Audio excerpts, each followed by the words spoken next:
Hello friends, welcome in Cosmo English class. मित्रांनो, आपले Cosmo English online क्लासमध्ये स्वागत आहे. Friends, today we are going to learn simple future tense and that is the first type of tense of future tense. मित्रांनो, आज आपण साधा भविष्यकाळ शिकणार आहोत आणि हा प्रकार भविष्यकाळातील फर्स्ट प्रकार आहे.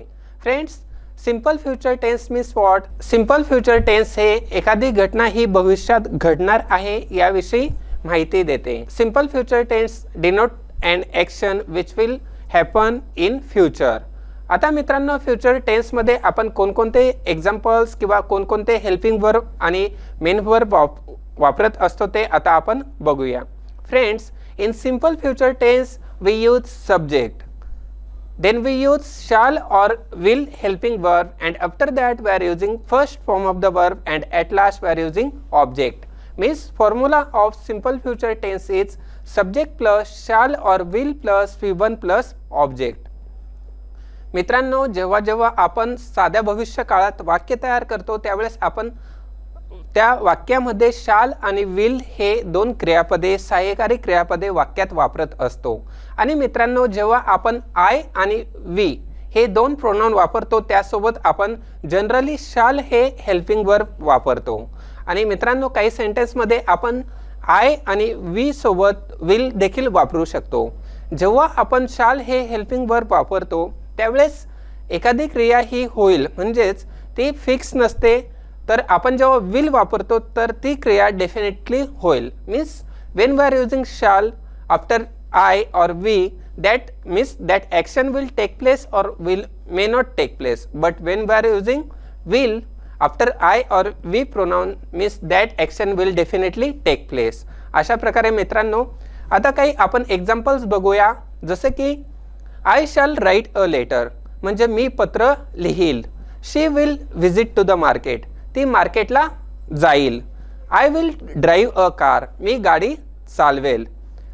माय फ्रेंड विल हेल्प मी, माझा मित्र मला मदत करेल. अशा प्रकारे मित्रांनो, आपण ही, शी, इट और आय, वी, दे प्रोनाउन वापरून शाल आणि विल हे दोन क्रियापदे आपण साध्या भविष्यकाळात वापरत असतो. Now friends, let us learn in detail. Some rules are given and so that we are going to learn now. भविष्यात एखादी गोष्ट होणार आहे हे प्रदर्शित करण्यासाठी भविष्यकाळाचा वापर इंग्रजीत केला जातो. Friends, we can see here two examples are given and first example is I shall go to Mumbai. Friends, in this example we are using shall plus first form of the verb, means that is go. In simple future tense we use shall or will plus first form of the verb, and so that is simple future tense. आणि अशा प्रकारे तो एक simple future tense असतो, साधा भविष्यकाळ असतो. आणि मित्रांनो, या वाक्यामध्ये गो हे काय आहे तर गो हे एक मुख्य क्रियापद आहे आणि शाल हे एक सहाय्यकारी क्रियापद आहे. म्हणजे सहाय्यकारी क्रियापद वाक्यातील मुख्य क्रियापदाला मदत करण्यासाठी सेंटेन्समध्ये येत असते. Helping verb comes in the sentence to help main verb. अशा प्रकारे मित्रांनो, आपण सेंटेन्स तयार करत आहोत. Second sentence, Gopal will play cricket. या वाक्यामध्ये प्ले हे मुख्य क्रियापद आहे आणि त्यानंतर विल हा शब्द भविष्यातील पुढील होणारी घटना हे स्पष्ट करत आहे. In this way friends, we are using shall और will in simple future tense. आता मित्रांनो, आपण पुढे बघणार आहोत structure of simple future tense. Friends, let us see the formula of simple future tense. We are using subject plus shall और will plus verb plus object, and we are using first form of the verb. आणि अशा प्रकारे मित्रांनो, आपण कर्ता वापरतो ज्याला आपण सब्जेक्ट बोलत असतो. त्यानंतर आपण शाल और विल वापरतो जे की सहाय्यकारी क्रियापद आहे. त्यानंतर आपण वापरत असतो वर्ब म्हणजेच क्रियापद, आणि क्रियापदाचे पहिले रूप म्हणजेच पहिले रूप, दुसरे रूप, तिसरे रूप, first form of the verb, second form of the verb आणि third form of the verb. तर आपण त्यापैकी first form of the verb म्हणजेच क्रियापदाचे पहिले रूप वापरतो आणि नंतर वापरत असतो कर्म. In this way friends, we frame the sentences in simple future tense. So we can take one example like I will sing a song म्हणजे मी गाणे गाईल. I will dance on the stage म्हणजे मी स्टेजवरती नाचेल. अशा प्रकारची खूप सारे सेंटेन्स मित्रांनो आपल्याला साध्या भविष्य काळात तयार करता येतात. Now friends, let us see some examples. Study the following sentences. I shall read history tomorrow. मी उद्या इतिहास वाचणार आहे. आता मित्रांनो या वाक्यामध्ये आपण बघू शकतो shall plus read means helping verb plus first form of the verb we are using in this sentence. तर मी उद्या काय करणार आहे? मी उद्या इतिहास वाचणार आहे. Means that action will take place tomorrow. Means that action has not started. That action will take place but when it will take place in future. म्हणजेच एखादी घटना किंवा कृती ही चालू झालेली नाही आहे, तर ती घटना किंवा कृती ही चालू होणार आहे. Means that action will start in the future. अशा प्रकारे जेव्हा एखादी घटना ही पुढे होणार आहे त्यासाठी आपण वापरत असतो simple future tense. Now friends, by using same structure of sentence we can again frame another sentence. Instead of history tomorrow we will use another verb and object. I shall read a story book म्हणजे मी एक गोष्टीचे पुस्तक वाचेल. I shall read a novel मी एक कादंबरी वाचेल. अशा प्रकारे खूप सारी वाक्य आपल्याला तयार करता येतात. We shall sing on Sunday आम्ही रविवारी गाणार आहोत. Friends, in this example we are using shall and whenever we are using I and we pronoun that time we are using shall helping verb in simple future tense. आपण जेव्हा जेव्हा I आणि we हे दोन pronoun वापरतो त्यावेळेस आपण कोणते क्रियापद वापरत असतो? तर शाल हे क्रियापद वापरत असतो. Means friends, I and we those are singular pronoun. I is the first person singular pronoun and we is the first person plural pronoun. ही दोन क्रियापदे फर्स्ट पर्सन प्रोनाउन आहेत आणि या अशा प्रकारे मित्रांनो ही प्रथम पुरुषवाचक सर्वनाम आहेत. आय हे सिंग्युलर प्रोनाउन आहे आणि वी हे प्लुरल प्रोनाउन आहे आणि या दोन प्रोनाउन सोबत आपण शाल हे क्रियापद साध्या भविष्यकाळामध्ये वापरत असतो. You will learn English next year. तुम्ही पुढच्या वर्षी इंग्रजी शिकाल. अशा प्रकारची खूप सारी वाक्य मित्रांनो आता आपण अभ्यासत आहोत. She will give you money. ती तुम्हाला पैसे देईल. We shall sing on Sunday. आम्ही रविवारी गाणार आहोत. Friends, this example already we have seen. Once again we have revise it. Vinod will use my room. Vinod माझ्या खोलीचा वापर करेल. In this way friends, we can make many sentences and in all this sentence we have to use shall and will helping verb, and after that we have to use first form of the verb that we are using use, sing, read and then learn, give, and in this way we are using first form of the verb in simple future tense after shall or will. Now let us see the next examples. He will make kites for you. तो तुमच्यासाठी पतंग तयार करेल. अशा प्रकारे they will meet her next month. त्यांची पुढील महिन्यात तिच्याशी भेट होणार आहे. त्यांची भेट कधी होणार आहे? तर in next month. Means we are denoting the future tense. म्हणजेच पुढच्या महिन्यात ती त्यांना भेटणार आहे. अशा प्रकारे will you come with me. तू माझ्या बरोबर येशील का? Friends, we can see here, we can observe here what is the difference between these two sentence and this sentence. So these two sentences are simple sentence and in these two sentence only statement is given. So these two sentences are assertive type of sentence. आणि मित्रांनो हे विधानार्थी वाक्य आहेत कारण की हे simple sentence आहेत, परंतु या लास्टच्या वाक्यामध्ये शेवटच्या वाक्यामध्ये क्वेश्चन विचारण्यात आलेला आहे. So friends, this sentence is of interrogative type. Means हे एक प्रश्नार्थक वाक्य आहे जे की आपण प्रश्न विचारण्यासाठी विचारत आहोत. Will you come with me. तू माझ्याबरोबर येशील का? And friends, when we want to ask question in simple future tense, that time we are using shall or will in the beginning part of the sentence, and after that we are using subject, then verb and remaining part of the sentence. In this way friends, we can ask question in simple future tense. Now again we will see more examples. Shall I sit in your car. मी तुमच्या गाडीत बसू का?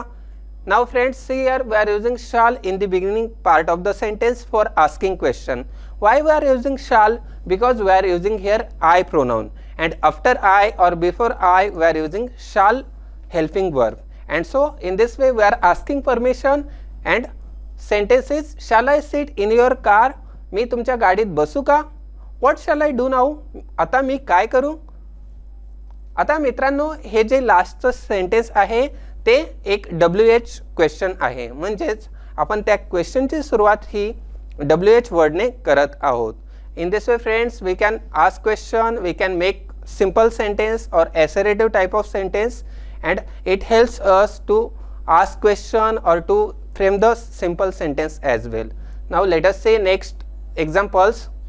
Will Smita marry him? Smita त्याच्याशी लग्न करणार का? अशा प्रकारचा क्वेश्चन यामध्ये विचारण्यात आला आहे. Where will they meet you? ते तुम्हाला कुठे भेटतील?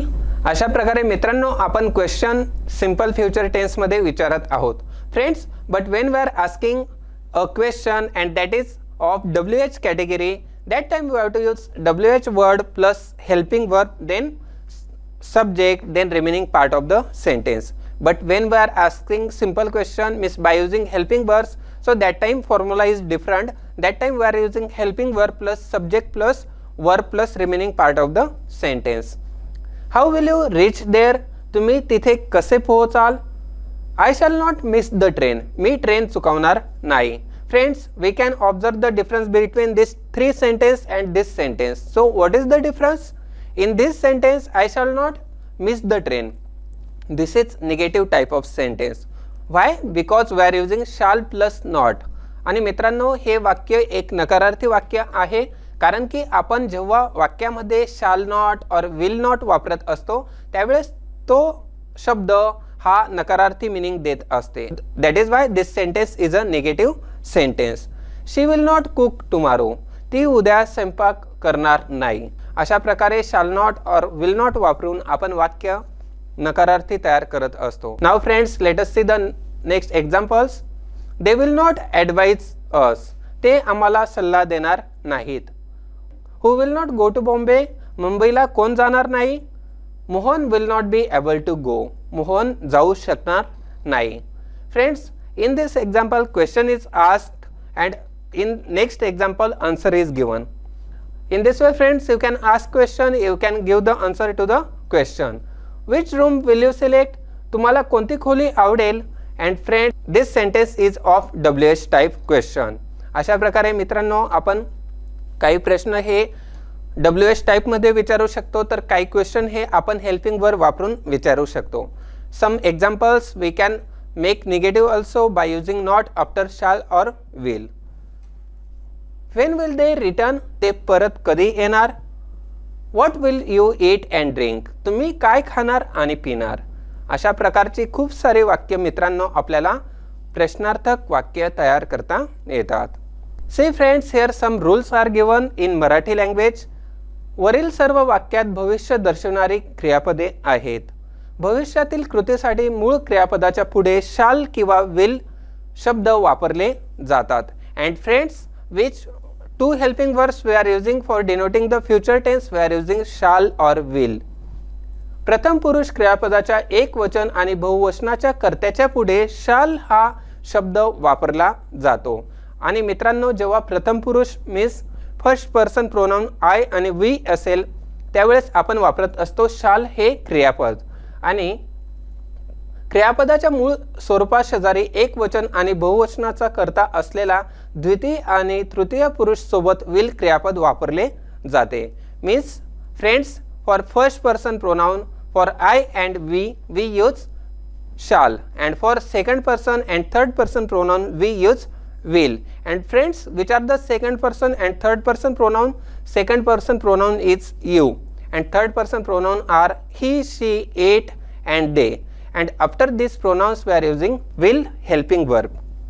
shall आणि will सहाय्यक क्रियापदे आहेत आणि ते भविष्याचे प्रतिनिधित्व करतात.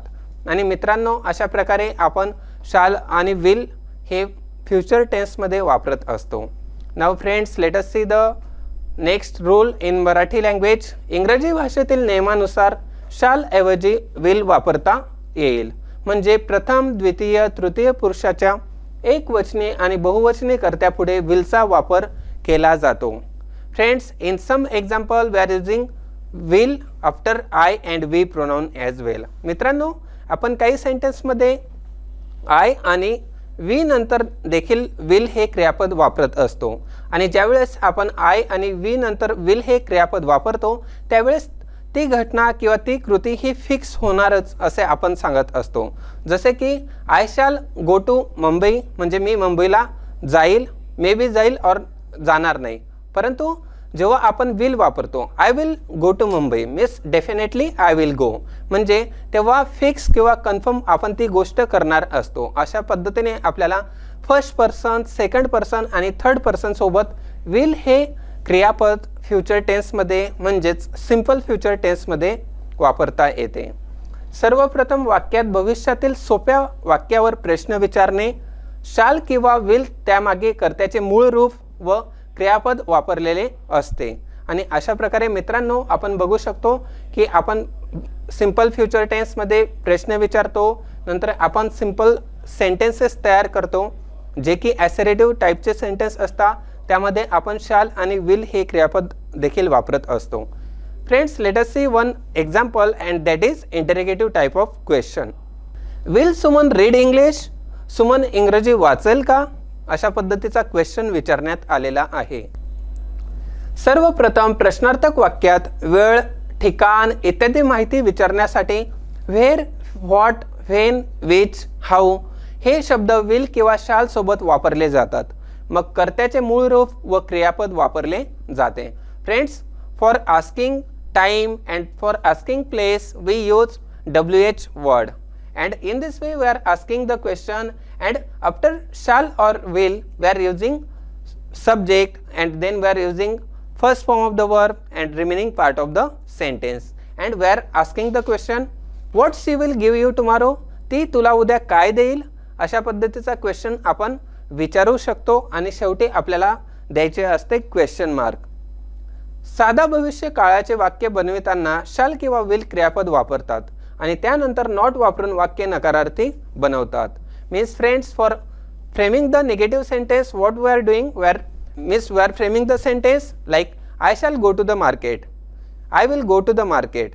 Now friends, I will go to the market in this example we are telling that I will go, but when we are using I will not go to the market means will not, म्हणजेच मी मार्केटला जाणार नाही. आणि जेव्हा आपल्याला नकारार्थी वाक्य बनवायचे असते त्यावेळेस आपल्याला शाल नॉट किंवा विल नॉट वापरायचा असतो आणि ते वाक्य हे नकारार्थी वाक्य असते. Sharada will not write a letter, Sharada पत्र लिहिणार नाही. आणि अशा पद्धतीने मित्रांनो हे वाक्य एक नकारार्थी वाक्य आहे. शाल नॉट आणि विल नॉटचे अनुक्रमे संक्षिप्त रूप शांट आणि वोंट असे बनते. आणि मित्रांनो, संक्षिप्त रूप म्हणजे काय?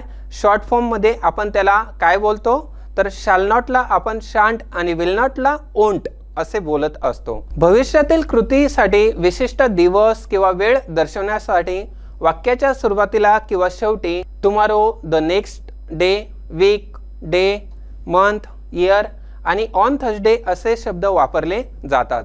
म्हणजेच आपल्याला जेव्हा भविष्यातील कृती दाखवायची असते, when we want to denote the action which will take place in future, for that we are using all these words like tomorrow, the next day, week, day, month, year, and on Thursday or on Friday. In this way we are using all these words for denoting the future action. भविष्य दर्शवणाऱ्या वाक्यांसाठी शाल आणि will खालील प्रमाणे वापरले जातात.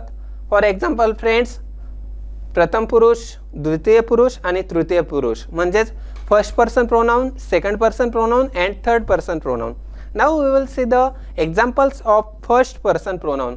I shall go म्हणजे मी जाईल, वी शॅल गो म्हणजे आम्ही जाऊ. आता मित्रांनो, आपण आय हे प्रोनाउन वापरत आहोत जे की सिंग्युलर आहे आणि त्यानंतर आपण वापरत आहोत शाल जे की हेल्पिंग वर्ब आहे. आणि गो हे first form of the verb किंवा base form of the verb आहे, म्हणजे ते एक मुख्य क्रियापद आहे. आणि अशा प्रकारे वे नंतर आपण वापरत आहोत शाल आणि go. Means in simple future tense after I आणि वे नंतर आपण वापरत असतो शाल. आता सेकंड सेंटेन्स आपण बघूया, जे की आहे सेकंड पर्सन प्रोनाउनचे, द्वितीय पुरुषाचे. यू विल गो म्हणजे तू जाशील, यू विल गो तुम्ही जाल. He will go, she will go, it will go म्हणजे तो जाईल, ती जाईल किंवा ते जाईल. अशा पद्धतीने दे विल गो म्हणजे ते जातील. आणि मित्रांनो, आपल्याला हीच जर सेंटेन्स निगेटिव्ह करायची असतील, if you want to make all this sentences into negative form, then how we can make I shan't go म्हणजेच आय शॅल नॉट गो म्हणजे मी जाणार नाही. We won't go, we shan't go म्हणजे आम्ही जाणार नाहीत. यू वोंट गो म्हणजे तू जाणार नाही. यू वोंट गो तुम्ही जाणार नाहीत. ही वोंट गो किंवा ही विल नॉट गो म्हणजे तो जाणार नाही, ती जाणार नाही. शी विल नॉट गो आणि इट विल नॉट गो म्हणजे ते जाणार नाही. दे विल नॉट गो म्हणजे ते जाणार नाहीत. अशा प्रकारे मित्रांनो, आपण ॲसरेटिव्ह सेंटेन्स आणि निगेटिव्ह सेंटेन्स हे तयार करत असतो, ज्यामध्ये आपण क्रियापदानंतर नॉट हा शब्द वापरत असतो. Now let us see friends, how can the simple future tense be expressed.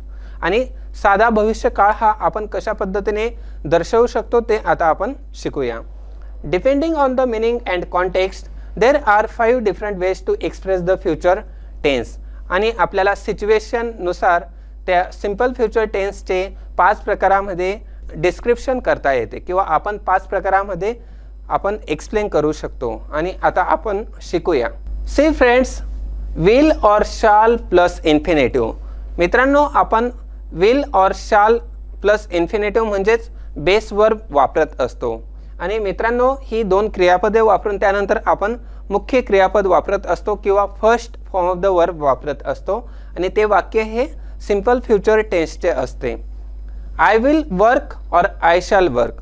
मी काम करेल म्हणजेच या दोघी शाल आणि विलचा अर्थ हा सेमच असतो, परंतु आपण काही सेंटेन्स हे विल वापरून देखील तयार करू शकतो आणि शॅल वापरून देखील तयार करू शकतो. आणि आपण अशा प्रकारचे खूप सारे सेंटेन्स तयार करू शकतो. तर इन्फिनेटिव्ह यामध्ये काय आहे तर वर्क. इन्फिनेटिव्ह म्हणजे काय तर मेन वर्ब हा वाक्यामध्ये येत असतो. First form of the verb हा शॅल आणि विल नंतर येत असतो, त्याला आपण बोलत असतो इन्फिनेटिव्ह. यू विल वर्क और यू शॅल वर्क, तुम्ही काम कराल.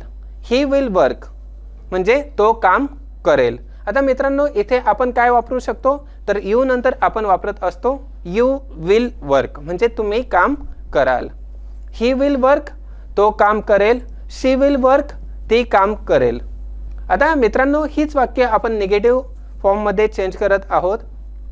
आय विल नॉट वर्क म्हणजेच मी काम करणार नाही. आणि आपण याला दुसऱ्या पद्धतीने बोलू शकतो आय वोंट वर्क म्हणजे मी काम करणार नाही. आपण एकतर विल नॉट किंवा वोंट अशा पद्धतीने देखील बोलू शकतो. I shan't work or I shall not work म्हणजे मी काम करणार नाही. Now friends, how to ask question. Let us see the question. Will you work, will you work तू काम करशील का. विल ही वर्क तो काम करेल का. अशा पद्धतीचे क्वेश्चन आपण विल किंवा शाल वाक्याच्या सुरुवातीला वापरून तयार करू शकतो. विल और शाल प्लस इन्फिनेटिव्ह. मित्रांनो, आता यामध्ये आपण विल और शाल वापरून वाक्य तयार करणार आहोत. आणि ही वाक्य कोणती वाक्य आहेत तर ही interrogative type of sentence means प्रश्नार्थक वाक्य आपण तयार करणार आहोत. Although shall is used strictly speaking the grammatically correct form for I and we, it is used more nowadays in formal English only and for special purposes to make a suggestion. आता मित्रांनो, जरी आपण I आणि we नंतर formal इंग्लिशमध्ये शाल हे क्रियापद वापरत असलो तरी देखील आपण इंग्लिश बोलताना आपण विल हे देखील क्रियापद आय आणि वी नंतर वापरत असतो. आणि मित्रांनो, अशा प्रकारे आपण वाक्य ही वेगवेगळ्या पद्धतीने तयार करत असतो. Shall we go to Bombay for our holiday. सुट्टीमध्ये आपण मुंबईला जाणार आहोत का. अशा पद्धतीने मित्रांनो आपण वाक्य ही तयार करत असतो.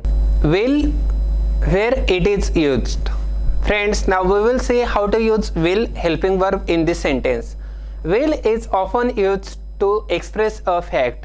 मित्रांनो, आपण फॅक्ट व्यक्त करण्यासाठी दर्शवण्यासाठी will हे क्रियापद सिंपल फ्युचर टेन्समध्ये वापरत असतो.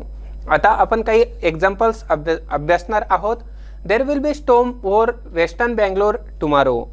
उद्या पश्चिम बेंगळुरूमध्ये वादळ निर्माण होईल. and it is denoting the future condition, means it is denoting the future action. I will earn more money in my new job. मी माझ्या नवीन नोकरीत अधिक पैसे कमवेन. In this way friends, we are using will helping verb in simple future tense and framing the examples or sentences. Now let us see more examples and rule also. It is used when somebody offers to do something. आणि जेव्हा एखादा व्यक्ती, एखादा कर्ता हा काहीतरी ती क्रिया करत असतो आणि त्यावेळेस आपण will हे क्रियापद वापरत असतो. आणि त्याप्रमाणेच आपण काही सेंटेन्स बघणार आहोत. Don't worry, I will do the shopping for you. आता मित्रांनो, या वाक्यातून आपण बघू शकतो तर ऑफर केलेली आहे, काहीतरी ऑफर देण्यात आलेली आहे किंवा समोरचा व्यक्ती ही काहीतरी ऑफर करत असतो. Don't worry, I will do the shopping for you. काळजी करू नकोस, मी तुझ्यासाठी शॉपिंग करेन. आय विल गेट द सपर टुनाईट. मी आज रात्री जेवण घेईन. आता मित्रांनो, या वाक्यामध्ये सपर म्हणजे काय, तर सपर म्हणजे जेवण. या अर्थाने या वाक्यामध्ये सफर हा शब्द वापरण्यात आलेला आहे. सफर म्हणजे काय, जेवण. Now friends, let us see the next example.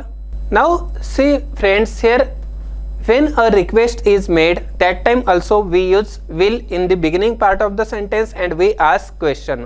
जेव्हा आपल्याला रिक्वेस्ट करायची असते, समोरच्या व्यक्तीला विनंती करायची असते, त्यावेळेस आपण क्वेश्चन विचारताना will हा शब्द वाक्याच्या सुरुवातीला वापरतो. जसे की will you help me, तुम्ही मला मदत कराल का? will you give me your pen, तू मला तुझा पेन देशील का?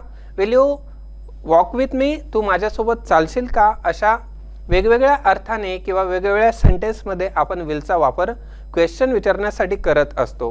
आता येथील आपण एक्झाम्पल बघूया. Will you open the window, तुम्ही खिडकी उघडणार का?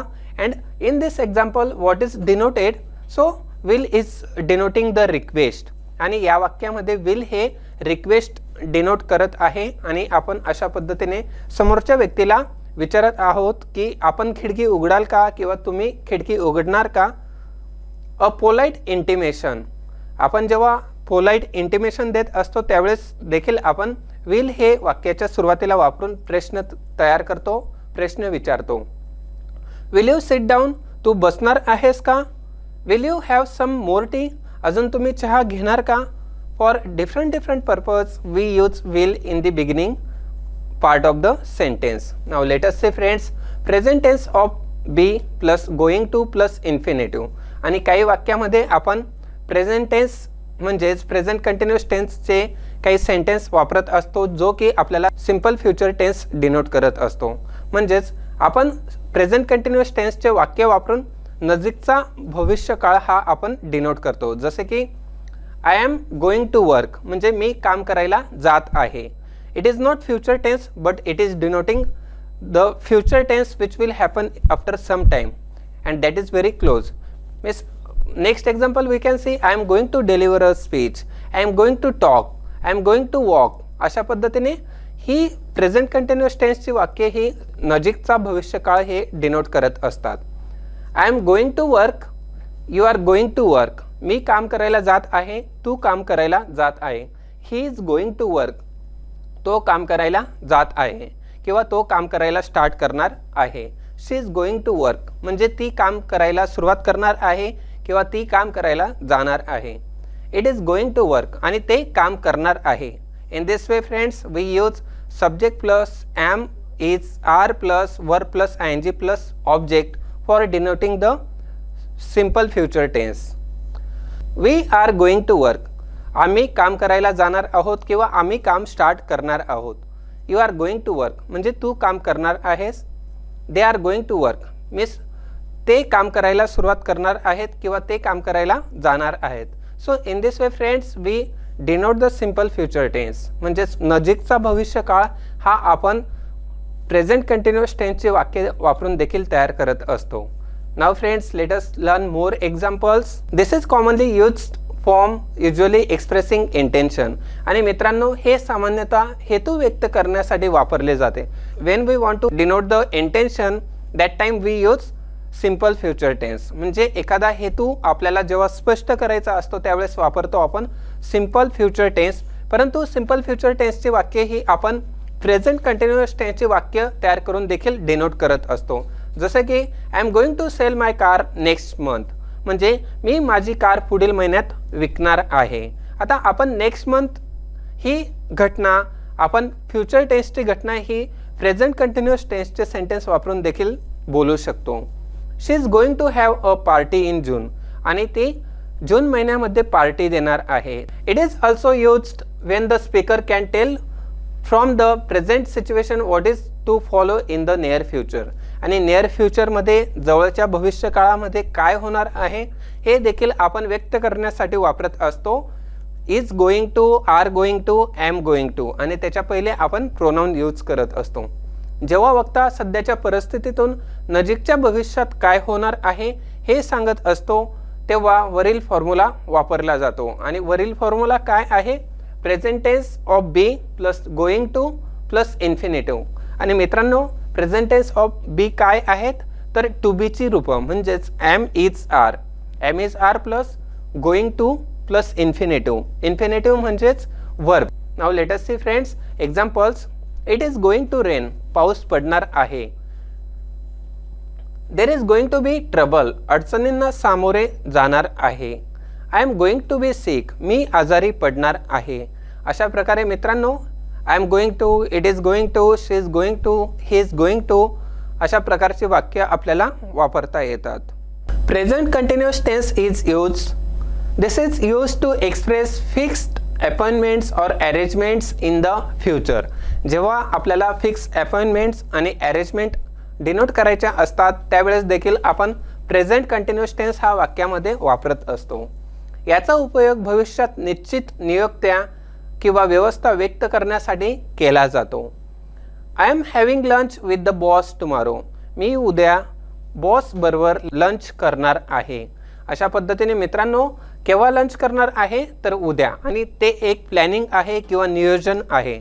आणि आपण या नियोजनसाठी देखील किंवा अरेंजमेंटसाठी देखील प्रेझेंट कंटिन्युअस टेन्स वापरत असतो. आणि तो प्रेझेंट कंटिन्युअस टेन्स हा सिंपल फ्युचर टेन्स डिनोट करत असतो. He is arriving at midnight, तो मध्यरात्री येणार आहे. When he is going to come, he is going to come at midnight. आणि अशा पद्धतीने तो केव्हा येईल? तर मध्यरात्री येईल. So we can denote the simple future tense by using present continuous tense. This is used to express traveling arrangements. याचा उपयोग एक्सप्रेस प्रवास व्यवस्थेसाठी केला जातो. We will leave tonight at 10:30 by Janshatabdi express and arrive in Bombay on Monday morning. आम्ही आज रात्री 10:30 वाजता जनशताब्दी एक्सप्रेसने निघतो आणि सोमवारी सकाळी मुंबईला पोहोचतो. अशा प्रकारे for travelling we use simple future tense, means that is present continuous tense sentence but that is use in simple, that is simple present tense sentence but that is use for simple future tense. अशा प्रकारे future continuous tense will और shall plus be plus present participle. आणि आपण हा formula वापरून देखील काही वाक्य तयार करू शकतो. For taking actions within a period of time in the future. आणि काही action he within a period of time म्हणजे एखाद्या विशिष्ट वेळेत घडलेली असते, जे की फ्युचर टेन्स डिनोट करत असते. यासाठी आपण भविष्यात या कारवाई करण्यासाठी या प्रकारचे सेंटेन्सेस वापरत असतो. I will be working all day tomorrow, मी उद्या दिवसभर काम करेन. आणि मी उद्या काय करणार आहे? तर मी उद्या दिवसभर काम करेन. So it is denoting future continuous tense, means that action will start tomorrow and that will be going on. So in this way it is denoting future continuous tense. She will be teaching today from 2 till 4:30. आज दुपारी 2 ते 4:30 या वेळेत त्या अध्यापन करणार आहेत. Means this action has not started. It will start at 2 o'clock and it will end at 4:30. Means that action will start and it will be going, so it denotes future continuous tense. अशा पद्धतीने मित्रांनो future continuous tense देखील simple future टेन्सचे role play करत असतो. Future continuous tense. In future continuous tense we use will और shall plus be plus present participle plus object. आणि मित्रांनो, आपण वाक्यामध्ये या प्रेझेंट कंटिन्युअस टेन्सच्या वाक्यामध्ये कशा प्रकारचे सेंटेन्स तयार करतो? तर आपण त्यामध्ये वापरत असतो एक हेल्पिंग वर्ब जे की शाल आणि विल आहे, आणि त्यानंतर टू बीचे फॉर्म आणि नंतर प्रेझेंट पार्टिसिपल म्हणजेच verb plus ING. For actions continuing at a given point of time in the future though the action will begin before that point and end after it. भविष्यात विशिष्ट वेळी कारवाई सुरू होईल आणि त्यानंतर संपेल यासाठी आपण वापरत असतो future continuous tense. When we get to Bombay it will be raining.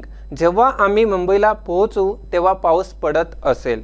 म्हणजे आपण अजून मुंबईला गेलेलो नाही आहोत, आपण किंवा ते, आणि जेव्हा आपण पोहोचू तेव्हा पाऊस पडत असेल म्हणजे त्यावेळेस ती क्रिया किंवा ती कृती ॲक्शन चालू असेल. अशा प्रकारचा टेन्स हा फ्युचर कंटिन्युअस टेन्स असतो.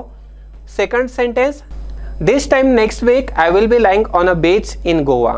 पुढच्या आठवड्यात यावेळी मी गोव्यातील समुद्र किनाऱ्यावर पडणार आहे. म्हणजे आपण या वाक्यातून कंटिन्युअस टेन्स व्यक्त करत आहोत जो की आहे फ्युचर कंटिन्युअस टेन्स. आता मित्रांनो आपण पुढे काही सेंटेन्सेस अभ्यासणार आहोत. Future continuous tense. This form is also used to express future action taking place as a matter of course. या फॉर्मचा उपयोग भविष्यात होणारी कृती व्यक्त करण्यासाठी केला जातो. जसे की I will be seeing him tomorrow so I can give it to him. मी उद्या त्याला भेटणार आहे म्हणून मी त्याला ते देऊ शकेन. आता मित्रांनो या वाक्यामध्ये आपण काय वापरत आहोत तर will be seeing, will be watching, shall be watching, will be going, will be taking अशा प्रकारचे वाक्य हे आपण फ्युचर कंटिन्युअस टेन्समध्ये वापरत असतो. I suppose you will be going to Kedarnath as usual this year. आणि हे एक सिंपल सेंटेन्स आहे परंतु याला आपण क्वेश्चन फॉर्मॅटमध्ये कसे बोलावे. I suppose you will be going to Kedarnath as usual this year. मला वाटते तुम्ही यावर्षी नेहमीप्रमाणे केदारनाथला जाणार आहात का. अशा प्रकारचा क्वेश्चन मित्रांनो आपण वाक्यामध्ये या प्रकारच्या वाक्यामध्ये वापरू शकतो आणि विचारू शकतो. Now friends let us make as many sentences as we can from the following table. आता मित्रांनो खालील टेबलच्या आधारे आपण जितके जास्तीत जास्त वाक्य तयार करू शकतो तितके आपल्याला तयार करता येणार आहेत. तर मित्रांनो चला बघूया. आपण एक प्रोनाउन यूज करणार आहोत, त्यानंतर शाल और विल यूज करणार आहोत, त्यानंतर verb and remaining part of the sentence वापरून आपण वाक्य तयार करणार आहोत. आय शाल मीट माय फ्रेंड्स टुमॉरो. मी माझ्या मित्रांना उद्या भेटेल. We shall meet our friends tomorrow. आम्ही आमच्या मित्रांना उद्या भेटू. You will meet your friends tomorrow. अशा प्रकारे तू तुझ्या मित्रांना उद्या भेटशील. अशा प्रकारे मित्रांनो आपल्याला खूप सारी वाक्य तयार करता येतील आणि आपण ती वाक्य तयार करायची आहेत. So in this way friends we have learn today's topic simple future tense. आणि अशा प्रकारे मित्रांनो आपण आजचा टॉपिक साधा भविष्यकाळ म्हणजे काय शिकलेलो आहोत. यामध्ये आपण structure of simple future tense, assertive type of sentence, negative type of sentence, interrogative type of sentence आणि त्यानंतर वेगवेगळ्या प्रकारची वाक्य कशी तयार करावी हे देखील आपण शिकलेलो आहोत. सो फ्रेंड्स आय होप तुम्हाला आजचा टॉपिक समजला असेल. Thank you friends. Have a nice day. Thank you. Dear students, now we will do the exercise on the chapter which we learned. विद्यार्थी मित्रांनो आता आपण शिकलेल्या टॉपिकवरती एक्सरसाइज म्हणजे स्वाध्याय करणार आहोत.